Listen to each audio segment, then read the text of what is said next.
Hello everyone, आज है 19 अक्टूबर और आज इस वीडियो में हम बात करेंगे भारत हैवी इलेक्ट्रिकल्स लिमिटेड, जिसको हम भेल के नाम से भी जानते हैं। सरकारी कंपनी है ये और 6.5% की गिरावट आज हमें इस शेयर में देखने को मिली है। आज मार्केट में जो शेयर पिछले कुछ दिनों से भैया बढ़िया पैसा बनाकर दे रहे थे, आज उन सब में एक प्रॉफिट बुकिंग देखने को मिली है और बड़ी वाली प्रॉफिट बुकिंग आई है। सब में 10% से लेकर 5% की गिरावट सब में देखने को मिली है, मतलब ज्यादा शेयर में देखने को मिली ही है। तो वीडियो में हम डिस्कस करेंगे कि भेल का शेयर जब 70 रुपए के नीचे पहुंच चुका है तो मौके यहां पर बन रहे हैं कि नहीं, उसके बारे में चर्चा करेंगे। लेकिन उससे पहले अगर आपने अभी तक चैनल को सब्सक्राइब नहीं किया है तो प्लीज अभी इसे सब्सक्राइब कर लीजिए, क्योंकि आगे भी बहुत सारे वीडियोस हैं जो आपको काफी ज्यादा हेल्प करेंगे। तो भारत हैवी इलेक्ट्रिकल्स लिमिटेड 70 रुपए का शेयर है। पिछले एक महीने में अगर हम देखें तो पिछले एक महीने में इस कंपनी में अगर देखा जाए तो लगभग 23% का हमें ग्रोथ देखने को मिला है पिछले एक महीने में। आज की गिरावट के बावजूद भी आप देखिए 23% का ग्रोथ है। बढ़िया रफ्तार पकड़ी थी। 54 रुपीज से शेयर दौड़कर भैया बहुत तेजी पकड़ गया, 75 रुपीज 76 रुपीज तक पहुंच गया। लेकिन अब प्रॉफिट बुकिंग आई है और अगर आप चैनल को रेगुलर फॉलो करते हो तो जब शेयर नीचे 50 के लेवल पे था, डेफिनेटली मैं बाइंग की रिकमेंडेशन दी। उससे पहले भी अगर आप पिछले एक साल से देख रहे हो तो जब कोरोना काल में शेयर टूट के बिखर रहा था तब भी कहा था मैंने कि भैया खरीद के रखो, शेयर सस्ता है, डरने की जरूरत नहीं है। जब भी टूटेगा सिर्फ और सिर्फ खरीदारी के ही मौके यहां पर बनने वाले हैं। लेकिन हाँ, ये शेयर तब टूटता है जब इसके रिजल्ट्स आने वाले होते, खासकर रिजल्ट्स आ जाते हैं तब ये टूटता है, क्योंकि रिजल्ट में नुकसान ही ये रिपोर्ट करता है। लेकिन उसके कुछ हफ्तों बाद दोबारा दौड़ना शुरू करता है और दोबारा टूट जाता है ये।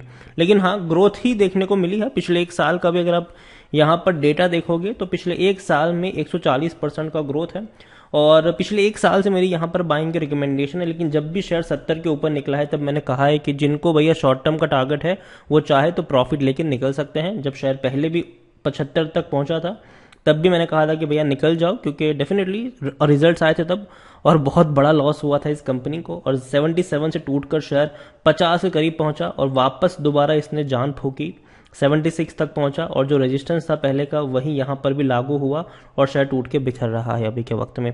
लेकिन नीचे के लेवल पर हमेशा खरीदारी के मौके बनेंगे और मेरे हिसाब से नतीजे का भी इंतजार करना चाहिए। अब अगर आपको फ्रेश बाइंग करनी है तो पहले एक बार इसके रिजल्ट्स को देखना चाहिए, क्योंकि हर बार रिजल्ट्स आते हैं, कंपनी नुकसान रिपोर्ट करती है, टूट जाता है, दोबारा दौड़ना शुरू करता है, दोबारा रिजल्ट आते हैं, नुकसान रिपोर्ट करता है, टूट जाती है। देखिए, भारत हैवी इलेक्ट्रिकल सरकारी कंपनी है ये। और एक चीज यहां पर देखें तो लार्ज कैप शेयर है, 26,600 करोड़ के आसपास का इसका मार्केट कैप है। एनएससी में देखें तो 6 करोड़ से भी ज्यादा का इसका वॉल्यूम आज नजर आया है। बड़ी क्वांटिटी में लोगों ने खरीदारी बिकवाली यहां पर करी है। पहली चीज, कंपनी बर्बाद होने वाली नहीं है। कंपनी में तेजी क्यों आ रही है? क्योंकि भैया जो make in India, made in India का जो फॉर्मूला है वो यहां पर अप्लाई हो रहा है कि आने वाले समय में इंडिया कोशिश करेगा कि भैया ज्यादा से ज्यादा चीजें हमारे यहाँ बनाई जाए ताकि भैया हम अपना पैसा बचा सके। और इसी की वजह से भेल एक बहुत ही बड़ी कंपनी है और ये इस चीज को फुलफिल कर सकती है।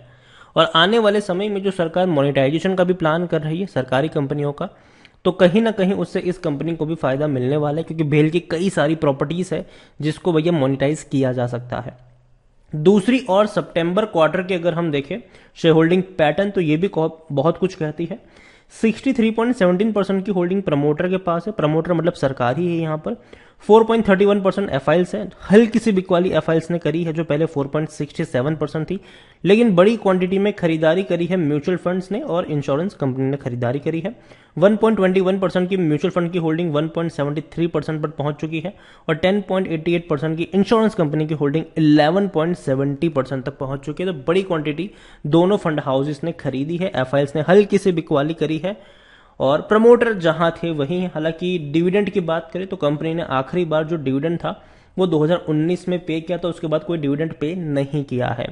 भेल के बारे में देखें तो 10% लोग हैं according to Moneycontrol user जो बेचने की बात कर रहे हैं, वरना हर कोई कहता है खरीदो या खरीदारी करी है तो बने रहो।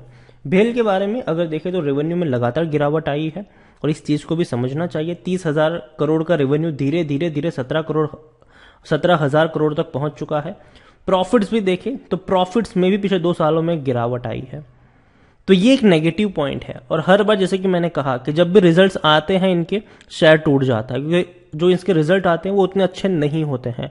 कंपनी हर बार देखते हैं तो लॉस रिपोर्ट करती है 500 करोड़ का, 1000 करोड़ का, क्वार्टरली मैं बात कर रहा हूँ यहाँ पर। और उसका कहीं ना कहीं इम्पैक्ट पड़ता है शेयर के प्राइस पर। शेयर टूटता है 20-25%, 30% तक करेक्ट हो जाता है, मतलब टूट जाता है।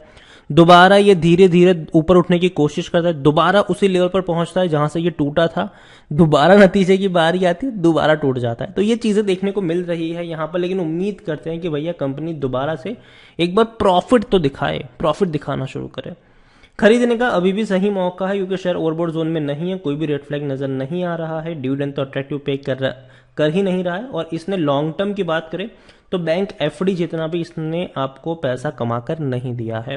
क्योंकि अगर पिछले 10 साल का अगर हम ग्राफ देखने जाए भेल के बारे में अगर हम देखें तो पिछले 10 साल का जो ग्राफ है वो एक चीज दिखाता है कि भेल में जब भी तेजी आई है उतनी हमें गिरावट भी देखने को मिली है। आप देखिए तेजी आई टूट गया, तेजी आई टूट गया, तेजी आई टूट गया, तेजी आई टूट गया। 10 साल में 67% की गिरावट हमें देखने को मिल रही है यहाँ पर। भेल को लेकर मैं एक चीज कहूंगा कि अभी फ्रेश बाइंग के मौके ढूंढने नहीं चाहिए, लेकिन इसका मतलब ये भी नहीं है कि अगर आपके पास शेयर है तो आप इसको बेच दे। बने रहिए यहाँ पर 50 रुपए के आसपास अगर ये पहुंचता है मौके बनेंगे यहाँ पर खरीदारी के।